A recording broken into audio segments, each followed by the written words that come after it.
অনুমতির দরকার হবে না। ওই দিনকার যাতে মানুষ গিয়ে ওখানে ভোট কেন্দ্রে ভোট দেওয়ার সাথে সাথে একটা উৎসবের আমেজ পায় এবং কিছু কেনাকাটাও করেও আসতে পারে বাড়ি থেকে।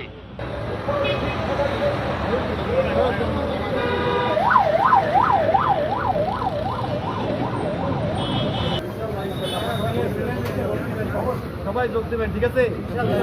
সকাল 12 তারিখ কখন? সকাল 7:30 থেকে বিকাল 7:30 পর্যন্ত আপনারা ভোট দিতে পারবেন। আপনারা সবাই ভোট দিতে যাবেন একটা উৎসব মুখর পরিবেশে। আমরা এই জেলায় ভোট গ্রহণ অনুষ্ঠান করব এবং সেটা হবে গিয়ে একটা উৎসবের অনুষ্ঠান। আপনারা সবাই যাবেন এবং আপনারা দেখতে পাচ্ছেন যে ডিসিএসপি আপনাদের কাছে চলে এসেছে। আমরা চাই যে, আমরা জানি যে যেই এলাকায় যেই জেলায় ডিসিএসপি একসাথে থাকে সেই জেলার কিন্তু উন্নয়ন কেউ উন্নতি বা আইন শৃঙ্খলার পরিস্থিতি বা যে কোনো বিষয় সেটা সুশৃঙ্খল থাকে।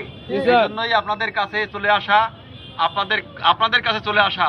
আমাদের অফিসে গিয়ে আপনাদের দেখা করতে হবে না, এই জেলা প্রশাসন আপনাদের কাছে চলে এসেছে এবং আমরা এই জেলার প্রত্যেকটা জায়গায় এরকম করে যাচ্ছি। কিন্তু আমাদের এখানে 850-র মতো সেনাবাহিনী আছে, 850-র মতো বিজিবি সদস্য আছে, এখানে র্যাব আছে, এখানে আনসারের সদস্যরা আছে, ব্যাটালিয়ন আনসার, সশস্ত্র আনসার।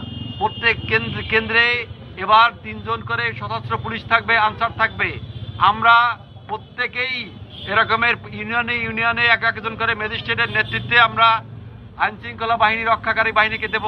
তারা প্রতি মুহূর্তে কেন্দ্রগুলো ঘুরে দেখবেন। ভোটার এই প্রথম ভোট দেবেন, অনেক ভোটার প্রথম ভোট দেবেন। এই ভোট দেওয়ার যে আনন্দ, সেই আনন্দ কিন্তু অন্য কিছুতে পাবেন না। ভোট একটা উৎসব। তবে মনে রাখতে হবে, এবার কেউ ভোট কেন্দ্রে আপনাদের মোবাইল ফোন নিয়ে যাবেন না। মোবাইল ফোন নিয়ে কেউ ভোট কেন্দ্রে যাবেন না। কেউ মোবাইল ফোন নিয়ে, কেউ কলম নিয়ে আপনারা বুথের মধ্যে ঢুকবেন না। কি চাকু নিয়ে কি ঢুকতে পারবেন?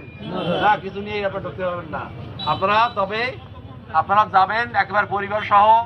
আমি এই জেলা প্রশাসক হিসাবে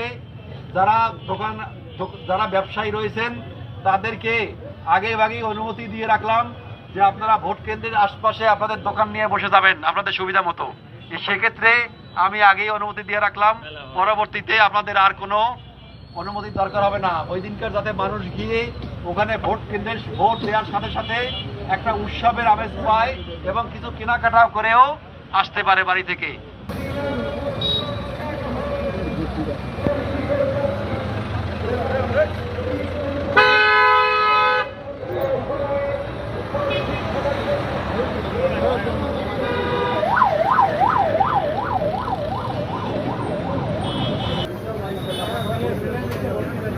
সবাই যোগ দেবেন, ঠিক আছে?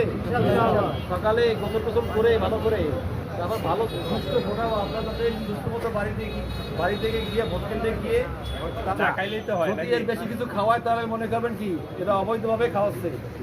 আর যদি কেউ এবং এটা কি আমরা জেলা প্রশাসনের কার্যালয় 2টা কেন্দ্র, 1 নম্বর আসনের জন্য একটা কেন্দ্র, 2 নম্বর আসনের জন্য আরেকটা কেন্দ্র করে দেব।